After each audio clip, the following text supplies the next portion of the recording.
Aujourd'hui, 26 mars 2024, s'est tenu un atelier de présentation et de validation du rapport d'étude. Laquelle étude, qui est faite par les organisations centrafricaines pour la santé environnementale CAS et Impact, avec pour thème analyse du cadre réglementaire et de formalisation de l'exploitation minière, artisanale et à petite échelle de l'or en Côte d'Ivoire. Notons que c'est une action qui est menée sous la supervision d'un comité de pilotage présidé par le ministère de l'Environnement, du Développement durable et de la Transition écologique de la République de Côte d'Ivoire. Messieurs les représentants des présidents des ONG, CAS et Impact, Monsieur le consultant, Mesdames et Messieurs, en vos rangs, grades et qualités, honorables invités, c'est pour moi un grand plaisir d'être à la cérémonie d'ouverture de l'atelier de présentation et de validation du rapport de l'étude sur l'analyse du cadre réglementaire et de la formalisation de l'exploitation artisanale et à petite échelle, en abrégé EMAP, de l'or en Côte d'Ivoire. Après la prononciation du discours d'ouverture par le président du comité de pilotage, M. Akassafo, place a été faite à M. Victorien Touré pour la présentation du rapport d'étude. Réaliser cet objectif, nous avons été amenés à faire une analyse documentaire de ce cadre légal-là, parcourir certaines littératures utiles à la compréhension même de la politique minière en général, et nous avons été amenés pour cela à identifier les acteurs, puisque vous ne pouvez clairement pas pénétrer le sens profond de la politique minière sans comprendre les acteurs qui animent ce secteur. Donc nous allons effectivement nous plonger, lorsque l'analyse sera faite, sur le rôle de ces acteurs, leurs attentes, ainsi que leur mission.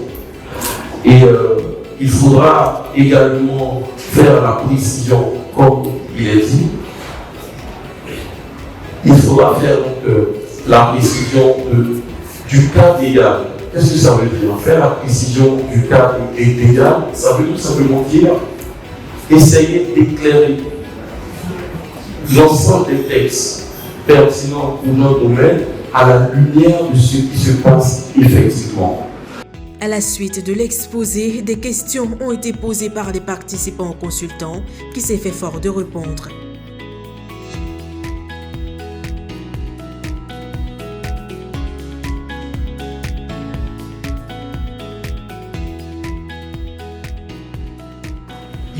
Au regard des questions qui sont relevées, pour éviter même qu'il y ait davantage peut-être de confusion entre des acteurs qui sont dans un même ensemble, la notion de petite mine, quelque part, devrait trouver en tout cas matière à être adoptée.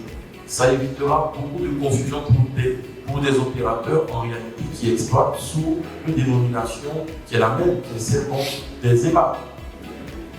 Donc là, si on parle de petite mine, on devrait quelque part se diriger vers, on va dire, une mutualisation des conditions, tant au niveau de ce qu'on considère ou on qualifie aujourd'hui d'artisanal comme celui industriel. Ça aura l'avantage de la simplicité, voilà, sans trop d'artisanat. Le directeur exécutif du Centre africain pour la santé environnementale CAS, M. Kokro Bali Dominique, bien qu'absent, a tenu à prendre part active à cet atelier de présentation et de validation du rapport d'étude. Il s'est même prononcé à ce sujet via une vidéoconférence. De qui leur conduit à utiliser des produits chimiques. Les produits de le cyanure. Aujourd'hui, la recherche permet d'améliorer le processus de concentration essentiellement. Donc, que ce soit de l'extrait de l'or artisanal, les procédés sont taillés de sorte à améliorer aussi bien en passage, de broyage, filtration et de lavage pour qu'il les particules aussi fines soient-elles, mais qui puissent être récupérées jusqu'à hauteur de 90-95%. Je vais vous donner un exemple bien concret. Si à partir du Bokassa, on va sortir de leur dossier et que ce broyage est avec cette maille sur un broyeur chilien, nous sommes à même de pouvoir obtenir confortable le visage de centrifuge, le minerai broyé et le minerai broyé sur une table blanche qui va, lors du lavage, récupérer donc de l'or à hauteur de 95%. Le bémol avec le procédé, il a énergie d'or. Nous avons besoin d'énergie, donc d'électricité, et aussi d'eau pour pouvoir produire ce bébé à long terme.